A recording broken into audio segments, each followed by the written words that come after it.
Yo, welcome back to the channel. I think it's called. Alright, can you hear me? Is my mic on? I feel like my mic's on. We're gonna wing it. We'll just take a bet that you can hear me right now. I'm gonna turn the background music off in the constant effort to learn how to YouTube. I think that's what it's called. I think that's what the kids call it. And if you're new, this is about half of the course. This is the quality of content around these parts. I was like, oh yeah, someone said that the background music was making it way too unlistenable. It's nice to know it wasn't me, and it was actually the dulcet tones of Gabe Geering of the Open Bar podcast making it unlistenable, honestly, because I'd rather listen to him most of the time. But, good note, appreciate it. Criticism's more than welcome, and my feelings are really hard to hurt, so you good. I just let it rip. Don't worry. My fifis rarely get involved, and honestly, I don't know what I'm doing, so I appreciate the notes. I spent a while, and as I always do, thinking about the content I consume and what I enjoy. Someone once told me about teaching that you kind of teach how you enjoyed learning. You teach how you enjoy being taught, is probably what they said, actually. They probably conjugated that verb. And I think that's very true, but that also means what you do might not work for students that don't learn like you, which is a constant part of the learning to teach process, I guess. What am I talking about here? I was just thinking about other YouTube content I like to consume, and it's real no frills, if you know what I mean. Like, there's no background music, there's no drops, and my podcast has never had any of those things either. And I'm trying to fit in with something I'm not when I'm dropping Gabe singing in the background. And I really appreciate the little crossroad videos that Jake made for me, because of the one thing that looks professional here. But outside of that, I'm gonna stop trying to do that stuff, because it's not me. I click record and talk is really the thing. So if you're new, that's what I do. I really got burnt out doing the 50-minute video, little response video if someone had a good question yesterday. So I was out of content, but not out of content, but I didn't know what to make a video about today. But I was doing a mock draft on live stream with Zach Reed and the FS Spaceman from the... What are they from? The Dynasty Dummies podcast and the Tale of Two Rivals podcast is where they're from. Also available on Twitter, obviously, because everyone is. But one of the things I learned doing mock drafts, both a rookie and straight up Dynasty startup drafts, that's what it was my knowledge of RB depth in this class is still lacking. And then when I went back through my messages and the little list of notes I've got about running backs, that I meant to dig into, it showed up. Like, I haven't done a lot of those. But one name that kept coming up in those drafts was Kylin Hill. And, like, he was just a name to me. I looked him up real quick, so I've looked him up a little bit more in depth. And I thought, we'd just get back to doing rookie profile videos. I mean, the draft is this month, right? Time's running out. I'm still in no way panicked, because we rush out this content so fast, and then we sit on heels and wait. And that's why I think the Combine gets so much attention, because what else is there new to talk about, despite its lack of relevance. So yeah, that's this video. That's this long video intro ramble as well. We're going to go look at Kylin Hill, and we're going to see what we see. These are all very much first look, just looking through, comparing them to past players a little bit, and our rough understanding of how they produced in college, and a word to how much that matters, depending on what position we're looking at, compared to what we know about players after their draft and their landing spot. So, yeah, a little intermix, just one nerd giving kind of first look opinion about a player. So, Kylin Hill, that's today.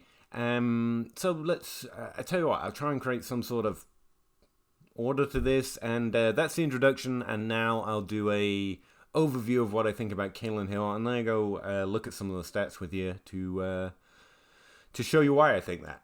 All right.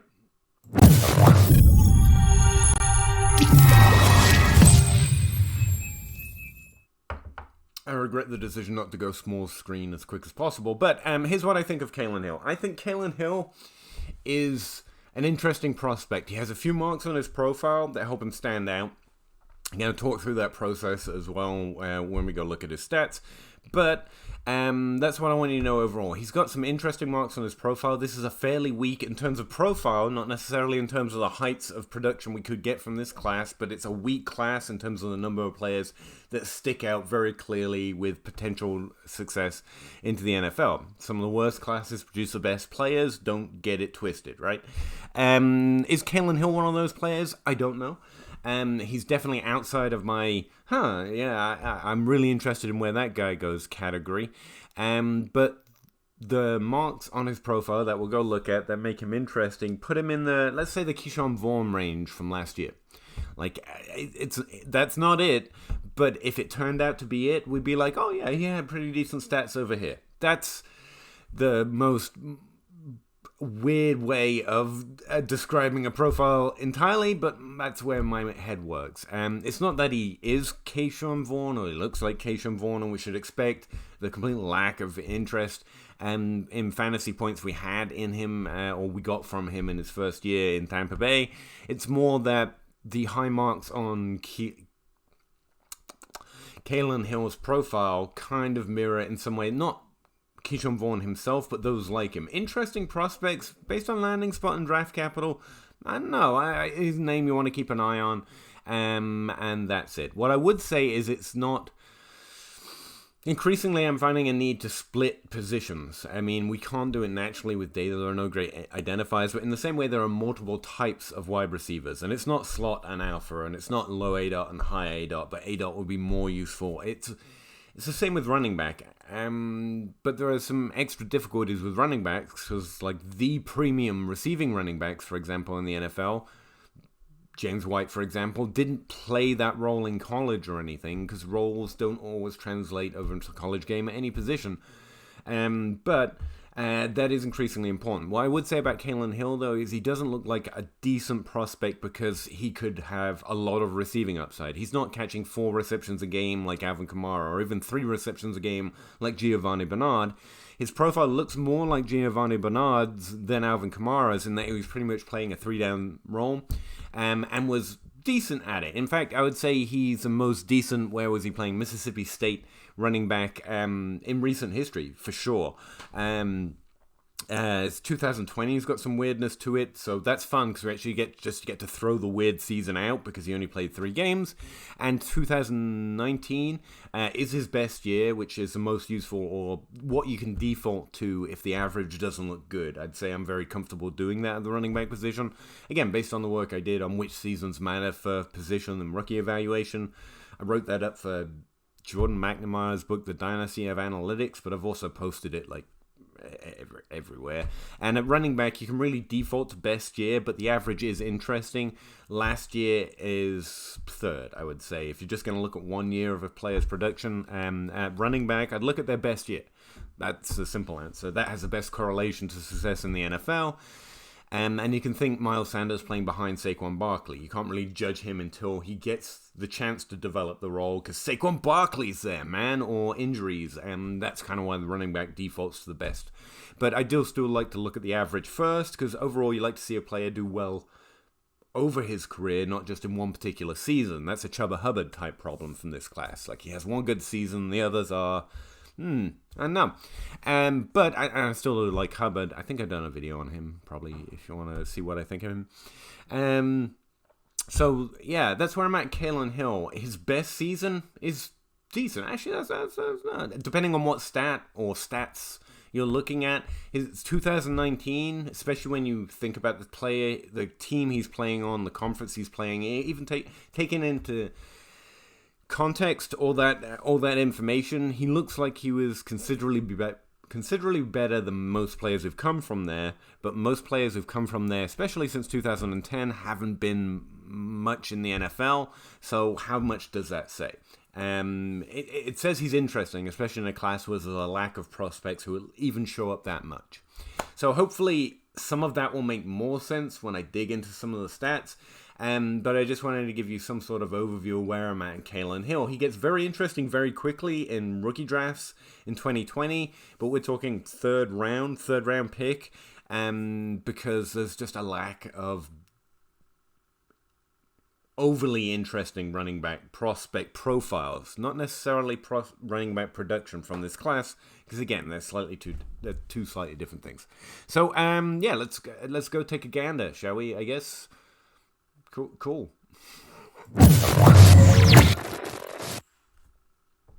Damn, I didn't even get to the cup that time. All right. So what are we looking at here, folks? If you're new, I guess you definitely turned it off already. But this is my prospect database. It's linked, not pinned. It's linked in the comments below. It's free. You just have to click a link twice. Because I like to play with other people, because otherwise, oh no, weird. But otherwise, fantasy's not fun, and so me has persuaded a few actual nerds into helping me collect data from public sources, specifically Pro Football Reference's sister site, the college site, and we just grind out some numbers that we all like to look at. To prospect running backs, and we've got a history going back to 2000. That's what this is. This is a running back tab. Me, personally, I like to have these two lines at the top here. One is RSQ, which is an R-squared score for that particular stat. All of them, so it's not a good sample. It's got everyone in there, because I just do it quickly, just for a quick reference. 2 points per game over the first 3 years.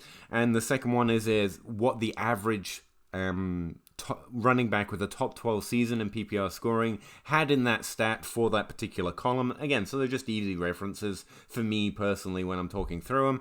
I know the stats a little better than that, but sometimes I don't, so it's nice to have a quick reference. And again, I haven't whittled that sample size down. It's just everyone in the database. So, take it for what it's worth. And, these are all the stats for running backs for every prospect going back to 2000. I've got it highlighted to the 2020 class. And to be clear, this is a first look video. But it's not like I didn't have a more in-depth glance since that live stream with Zach Reed to have a good gander and see what I could see about Kylin Hill in order to get a sense of him. Before I started this video. Now, I've got the 2020 class up here. Ooh, you can't see that at all.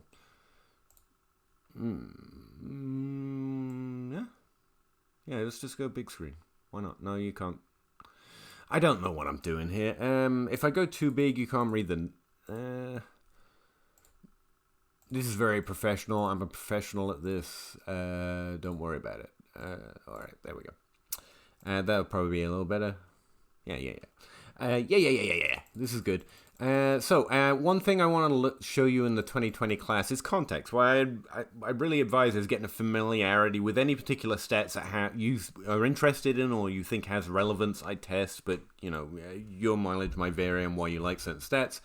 And that gives you a good way to eyeball. Now, lots of players and nerds like to create models. I have them, but I think looking at a player's production and understanding what's good and what's bad from that conference, from that team, for that position, is a good way of seeing how their career flowed and getting a good idea of how they played. It's like that.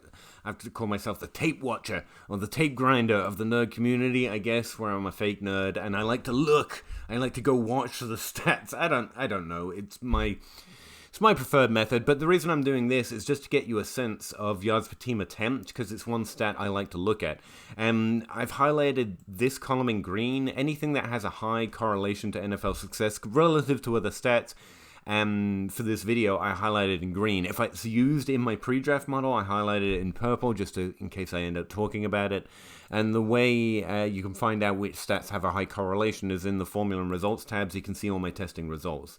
And you can see I just went and looked at the top 3 stats or so, like I did for wide receiver in the wide receiver preview vids. But since it's been a while since I made these, I thought we might forget the what passes for a process around here. So I just go look for the most correlated stats, and those are where I start to understand what a player has done, okay? All right, so 2020 class. So we know roughly how they're going to go now, right? We have the first year of the NFL production, so we know Jonathan Taylor, J.K. Dobbins, Cam Akers somewhat paid off. Jonathan Taylor much more so. Clyde Edwards-Helaire disappointing, but the most relevant fantasy back for the entire season because he was on the Chiefs. Stuff like that. And I just wanted to look at yards per team attempt, just to one stat, just to give you kind of a background in it, even if you've never looked before. So one thing I hope you note, if we just default to the best season here in yards per team pass attempt, is that the most interesting players, both in actuality in terms of what happened in 2020 and as prospects, were those who had 2 yards or above in yards per team attempt in their best season. So what's yards per team attempt? It's total yards divided by the number of team total attempts, so passing and rushing attempts. So it's this weird blend of efficiency and volume, which actually is fairly resilient to stickiness, which efficiency stats usually are, but it also adds an edge to volume with how good they were on the volume they were earning. And so these per team attempt stats are actually proving to be relatively useful, especially using public data without like yards created or missed tackles for running back and stuff like that. And so I lean fairly heavily on these yards per team attempt stats at the moment. So a quick look, you see Malcolm Perry just stands out really weirdly, and you all remember Malcolm Perry going off in 2020. Yeah, me neither, but there's a few things on his profile when you dig through that tell you this is just a weird player in a weird situation, and that's not real. And also with the familiarity of the stats where top 12 running backs average around 2 yards per team attempt, and he's getting 4, that already told me there was something weird going on there, and this average of 2.9, which seems extraordinarily high, is suspect. And then when you dig into his profile, you find out the things we find out about him. I don't want to dig into the players too much because we're doing 2021 players right now, but just eyeballing it. You see Jonathan Taylor, A.J. Dillon was actually an interesting prospect. He's around the average for top 12 running backs. When you dig into his profile, you find some concerns. You also find a lack of receiving work in some ways, but at least in this one stat, he's crossing this interesting threshold. And you also know J.K. Dobbins did it. Cam Akers was pretty close. Lynn Bolden was actually we didn't know if he was a wide receiver or running back, so there was a whole weirdness there. But then Keyshawn Vaughn, like I mentioned, he's got that 1.8 in his best season in yards per team attempt. Zach Moss, who had some interest, especially going to Buffalo in the end. I think people are selling too early. It's not that I was a big fan of Zach Moss, but he has an interesting profile, and a running back who doesn't earn the opportunity this soon into his career. I think we're tilting before we've even seen him get a chance, particularly, but maybe that's me. You also say Ben LeMay. Remember him? Yeah, me neither, but he got 1.9. And Joshua Kelly, who I was interested in, especially because he went to the Chargers, and I love Eckler, but Joshua Kelly was like someone who had a more traditional rushing profile, so on and so forth, but it didn't really pay off. So you see there is noise here. It's not just the best players showing up in this one stat in their best year, but hopefully you're seeing that some really interesting players cross that 2 yards per team attempt threshold, right? Whereas like the Jonathan Wards and the Levante Bellamy's, the Anthony McFarland's, all kind of disappointing, even in just this one stat. And this is one of the ways I ended up on Eno Benjamin. I'm still kind of am on him at this point. And this actually tells a lot of the story of why I don't get the Swift hype. Like, I think he's interesting, but the heights of his career are somewhat disappointing when you look at the averages, even in his best season, and compare his best season to the averages of top 12 running backs. It looks a little disappointing, but again, we saw a lot of fantastic stuff in 2020, I'm told.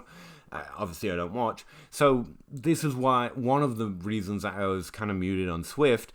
But again, it shows you that variance. You don't have to cross this one threshold or this one stat in your one best year, but you know, also when it tells some of the story of why I was a little lower on Swift, rightly or wrongly. I still think the jury's out, and I still had him a high part of my first round, don't get me wrong. Levante Bellamy, I mentioned Rodney Scott, Scotty Phillips, whoever that is. Clyde Edwards-Helaire, again, it's that 1.8. There was more to his profile, obviously, but that interestingly falls into that Keyshawn Vaughn and Kylin Hill range as well. And most other running backs, and this is why I'm showing you, that 2020 has a high number of players that were getting interestingly close to that threshold, even for this one stat in this one best season of everyone's career. That's not the case with 2020. There's actually a dearth of players getting anywhere near, even just for this one stat, for this 1 year. But when you look at the class broadly, there's a lack of players approaching or surpassing the averages even in their best year, and I just wanted to give you a sense of who was doing that. Antonio Gibson, who obviously now is a god, and there was more to that profile. So, like we saw with A.J. Dillon, like you're seeing with DeAndre Swift, like you're seeing with Antonio Gibson, that's why you don't just look at one thing and say rah rah rah rah rah, I like or don't like that player, but since we're going to look at yards per team attempt for Kylin Hill, I wanted to give you, in case you haven't looked before, some kind of sense of how much that matters. There's also an R-squared scored up here telling you it explains 12% of the variance, and hopefully that puts that kind of number in context as well. 12% of variance means Gibson doesn't look good. It means Swift looks below average. It means Jonathan Taylor definitely stands out, and Clyde Edwards-Helaire is okay. He's borderline. And it gets you significantly close to understanding players in a class without being accurate, which is why I try to read into the profiles a little bit more. But since we're going to look at a new class now, I thought some kind of context around that stat, and kind of works the same if you're looking at any one stat. I really think the story of a player's career tells you more when you put it all together, put these little pieces together. But yeah, context is fun, and I'll say context a few more times because it makes me sound like I know what I'm doing and I'm a professional real nerd. So yeah, context.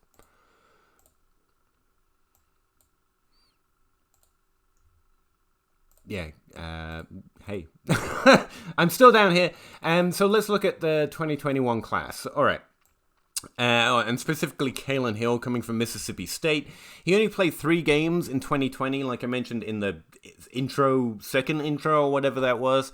I've asked around. I don't know yet why he only played 3 games. It seems he was suspended for a game, according to one of my nerdy friends.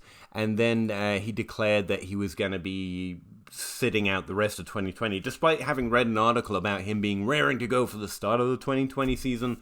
He's decided to opt out after that 1-game suspension. So there's a weirdness there. Now, luckily, in terms of production, I just get to go, well, can't use that year and throw it away. And 2019 is his best year anyway, so we're good to go. But the fact that he played 4 years in college, three games in that last year, which is concerning, but they decided to go back to college, I guess. And a lot of people like to prospect through early declares or how old you are in the draft. I find it ancillary signal from some better stats, but it is true that he's coming in slightly older, having stayed out of the NFL, if not played in college for another 4 year, and we have to have concerns there. Part of that is coming from Mississippi State, and as I said, recently they have not had a strong draft history. I think if you're a player in Mississippi State and you just had 2019 and that's your best season, and people actually wrote a few articles about you at least, and you had a pretty decent year. Not Jonathan Taylor's year, but a really good year, and made a lot of plays that are worth watching. But you're from Mississippi State, the NFL normally doesn't look at yet, and it's a really strong draft class. Like, it was a really strong, like, the hype was off the charts for those running backs. I can understand going back and it not being about your talent necessarily, so much as you reading the room. And then, unfortunately, 2020 is the weirdest year ever, and you get suspended. So, something to know, but not something I can really use. That's a story of why he's a 4-year player coming out a year older than most players who hit at a top 12 level. And again, like I've already told you, he's not my favorite prospect in here. He's an interesting prospect in a fairly dirty class. Not girthy, dirty. A lack of girth, you may say, in terms of the thickness of the running back class in 2021. So where is he exactly? Yeah, here he is. Let's do a roundabout. He did break out fairly late in 2019. He was 20 years old, 21 years old when he got 20% of the team's total dominator, which includes rushing yards, not just receiving yards like we do for wide receiver. He only played 3 years with over 6 games. That's how that column works. But just going to go and hide those so you can see more of the stats. In those years, he got 63 receptions, which works out to like, 1.6 yard receptions per game, which again isn't Giovanni Bernard, who played more of a 3-down role in college like Kylin Hill was doing, but it's not Alvin Kamara, who was much more of a receiver in college and had like something silly like 4 or 5 receptions per game. And again, this is all career, which isn't breaking down the profile, it's just an overview. But at the same time, he got 6.1 yards per touch. Very simple metric, just to give you a basic idea of how efficient he was. That's about as useful as yards per carry in terms of describing the player, though. But it gives us a first insight into how efficient he was and how much of the role he was earning. Let's see, 3,000 yards overall. 78 yards per game on average. Don't care. I will say that his total college dominator is fairly low at 15% using his best and last season, but obviously the Dominator formula isn't going to work well for us because he only played 3 games last year. And finally, just as an overview, he got 81% of his yards from the rushing game, which leaves a nice healthy 19% coming from the receiving game. He had more of that's actually above average for the percentage of his yards coming from the receiving game for running backs. Now, those are all descriptive stats. They're not predictive of how good they're going to be, but it tells you something about how well he was producing, which is why I'm telling you he's playing the role of Giovanni Bernard, in that he was more of a 3-down workhorse with 19% of his yards coming from the receiving game, but he's not Giovanni Bernard because he's not standing out in terms of the level of receiving ability he's demonstrating, like having 3 receptions to a game. Even on an overview, he very clearly doesn't stand out as an exceptionally receiving back, but he's definitely got it within his skill set. If a team takes him and team intentions to tell us anything about how a player is going to be used at running back, I definitely think it does, then they're going to expect him to be able to catch passes. So if he gets on the field, he may catch some passes. Another way of looking at that is a Zach Reed rule, which is a number of years they crossed 20 receptions or more. Again, descriptive, not predictive, but it tells us he was catching 20 passes or more for half of the years, or in fact 2/3 of the years he actually played full seasons in college, so he was being used in that receiving game in a similar way to players that get used in the receiving game enough to get them called 3-down running backs, whatever that happens to be. All right, now my pre-draft model has like a 17% correlation to NFL success. Post-draft, 29%. So that tells you about exactly how much draft capital means, specifically at the running back position.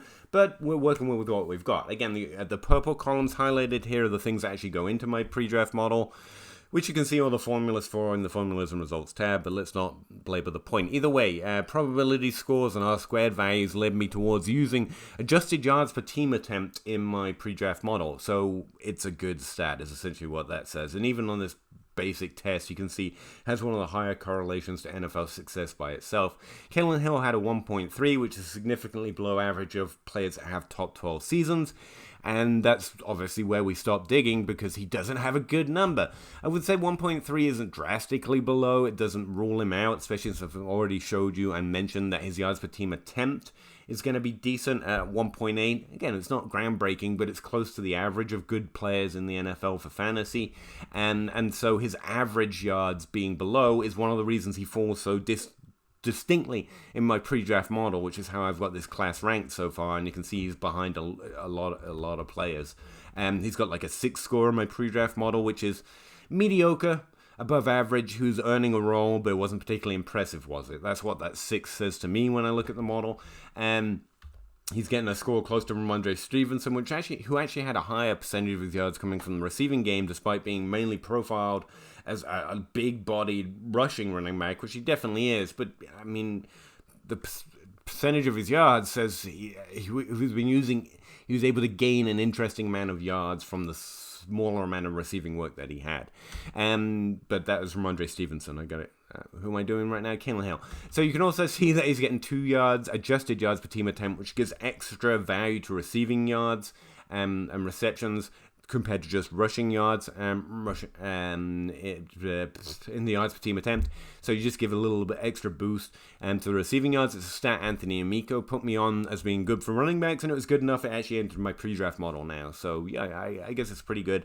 And again, that 2 is fairly close to the average, and so in his best season, you can see he's comparing somewhat well to past prospects. But we're reaching here in this Dirty class. There's definitely a reach here. But it's good. That 2019 season, his best year, was a very good year and actually puts him on the radar. It's just that the model likes to use the average the first year and the last year in different spots.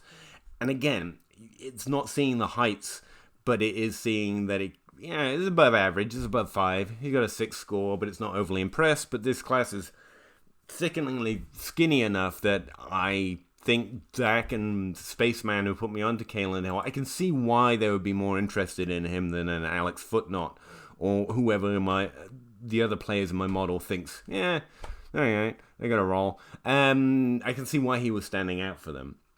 All right, what else should we look at here? Well, yards per team attempt, I guess, since we printed it out. And not that I didn't tell you this earlier without meaning to, but he got 1.8 in his best season.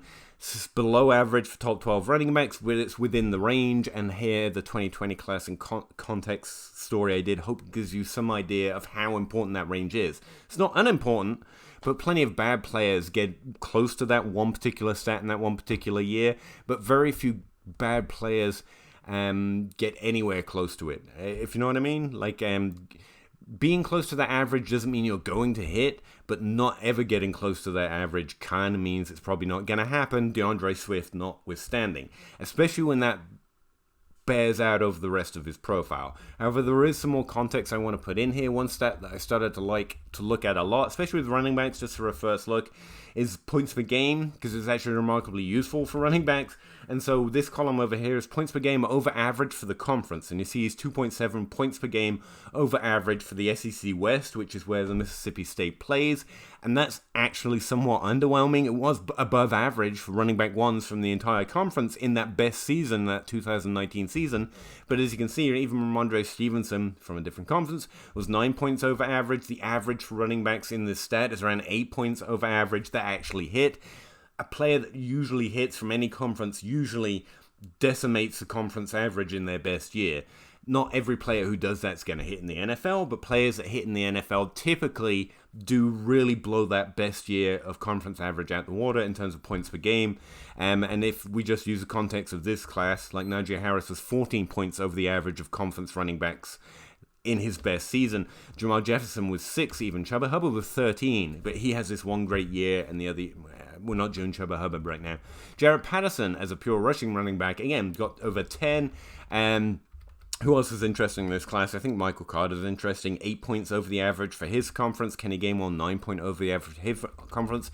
So you can see how that too, I mean, it's better than most running backs from the conference if they're the running back one from any team in that conference in the West, but it's somewhat less impressive. However, this is the other thing I want to do with you today, which is to go look at Mississippi State, because I just added this tab because we kept doing this manually, and I don't like doing things manually. I like it to all be here. So what this tab does is you can look at a particular team or conference in this case and position, and you can look at the teams in that conference, and you can see the team's average across 3 different stats, or you can see the conference average. And the reason I'm showing you this is because Mississippi State kind of sucks. Like, I have no reference for college. I don't play college DFS. I don't play college fantasy. I don't play in Devy. So I don't know who Mississippi State is. I know the SEC West is fairly high draft capital for wide receivers. And that's about it. I'm not even a running back guy, so what do I know? So, looking at running backs in the SEC West, I know this team typically produces a lower average than the conference average. So the running back ones for Mississippi State since 2010 have had 1.22 yards per team attempt. And the conference average for running backs is around 1.43. So you can see there is some difference there. And if you dig into this a little bit more, you see it's fairly significant that Mississippi State just doesn't have a great history of running backs, or Mississippi State is perhaps not as good as Alabama, Louisiana, Auburn, even apparently Arkansas. In some ways, the team itself produces lower numbers for the running back position across all stats. And that's interesting to know when you've got a player like Kylin Hill, who's not standing out well compared to past prospects, compared to based on my model at least. And his overall averages and best season are okay in some instances, like pretty close to the threshold, maybe even over it a time or two. But it's not decimating it in his best year like you would see with Jonathan Taylor, like we see with Najee Harris, and even Chuba Hubbard in his best year. So I think that's interesting context to know in this, lack of girth class, otherwise a dirty class. I just like playing with those two words. I'll get it. I'll figure it out. Anyway, that Kylin Hill was playing in Mississippi State, and he did a lot better than most Mississippi State running backs do. And Mississippi State isn't particularly friendly for running back production. I can't find a team adjustment that works, and so I just like being aware of that when considering drafting or considering profiling running backs. Like Mississippi State wasn't doing him any favors in terms of his overall statistics profile. All right, breaking it down by year, you can kind of see why Mississippi State sucked over the years. Aries Williams was running back 1 in 2016, the first year that Kylin Hill plays on the team is, I believe, 2017. Aries Williams remains a running back one that year. He actually comes back. No. He goes to the NFL long before 2020. I thought he actually came back anyway, to be the running back one that final year, but he did not. I'm getting lost here. Where are we? There we go. I even highlighted the years so that it was easy for you to see, but for some reason it's making me harder for me to see. Either way.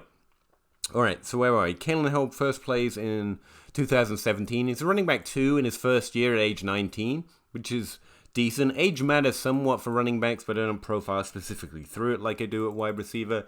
His advanced stats as that second running back don't really matter because you need that volume at running back, and again, running back is such a limited position in terms of the number of players who are on the field at any time that you really have to look at them in their best year, which brings us to, 2018, he actually becomes the running back 1 for the team, kind of demoting somewhat Aries Williams apparently, and that's not unimpressive.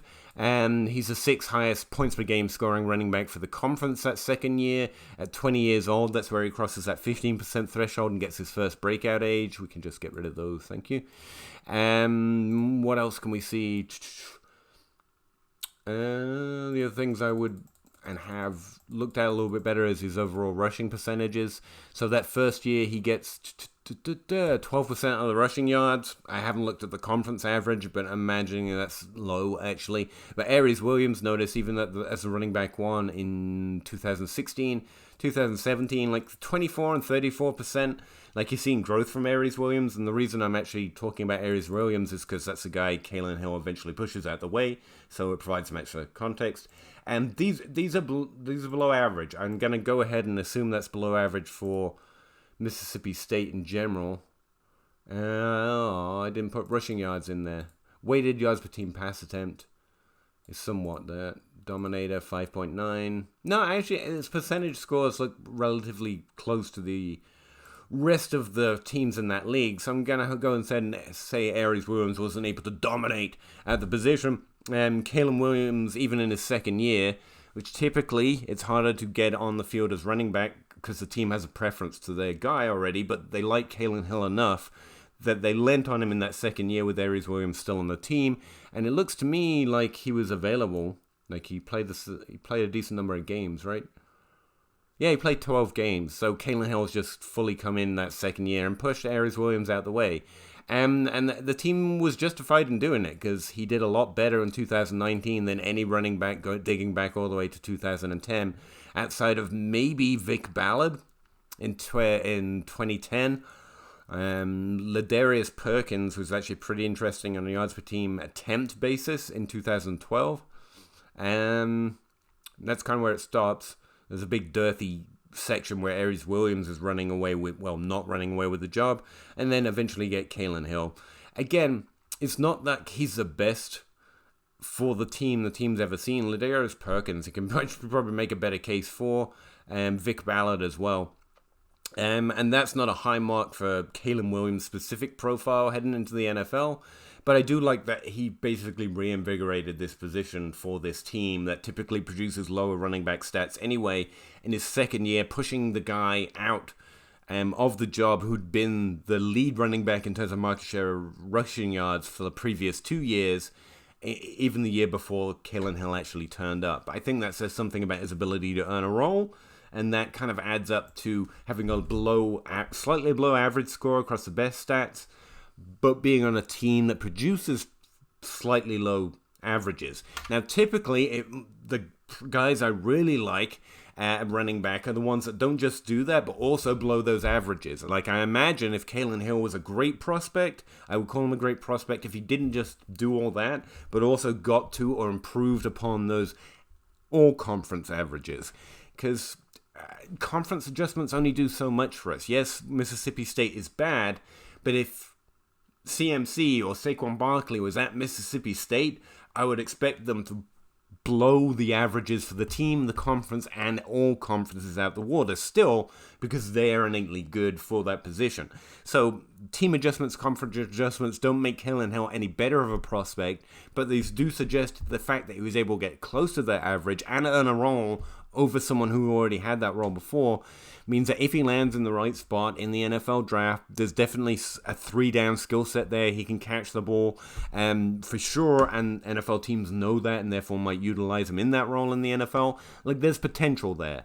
And his yards per team attempt, his yards per team pass attempt, and the other stats that I've actually broke down so far on him seem to fit that description. In his best year, he showed that if we just give him a little leeway based on where he was playing, in the right situation, I could definitely see Kylin Hill making some noise.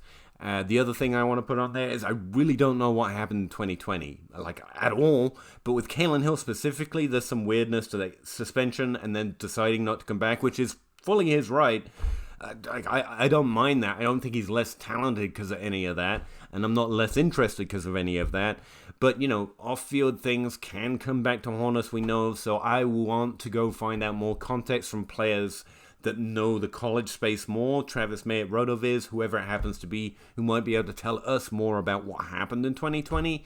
Unless it's private, and then we'll just, personally, I just have to write it off as I don't care. Because that 2019 season is good enough that I have some interest. There's a lack of interesting prospects in this class, and he beats out most sixes out of our options in 2020. So I think as a third-round pick, he's actually pretty fire if I'm looking for a running back in that range.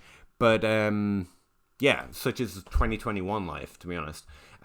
That's 40 minutes on Kylin Hill, which is not the most interesting prospect at this position even this year. So I guess that's enough.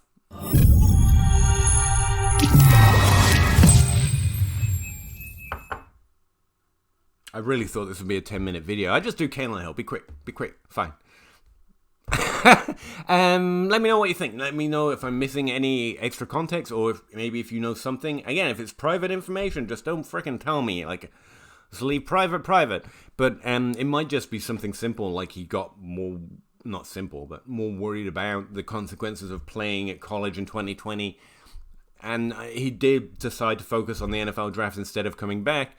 And that's not a thing that reoccurs in the NFL, right? So hopefully. But if there's... In fact, I don't even want to know, but it might be something you want to go and find out for yourselves. As far as the statistical profile goes, that 2019 is interesting enough. I want to know where he goes in the draft, which is going to tell us the most about his range of potential. Outside of that, it's fine. It's a good profile in a weak profile class. That's what Kylin Hill looks like to me. Again, I don't think he's going to be, based on what we can know from college roles, he's not going to be like someone's receiving back necessarily, but James White didn't particularly look like that either. But that's what his college role looks like. But he's definitely someone who can do both, and his efficiency role blend in the yards per team attempt is impressive enough. I imagine he was fun to watch, especially at Mississippi State compared to other Mississippi State running backs in 2019. So yeah, let's go find out more about him, I guess. Let me know what you think of him as a prospect in 2021, or what else I should turn off so you don't get distracted by the sounds of more interesting people singing over the top of me. Like, criticism welcome. Appreciate it. I'm out of here. Thanks very much. See you next time. Bye.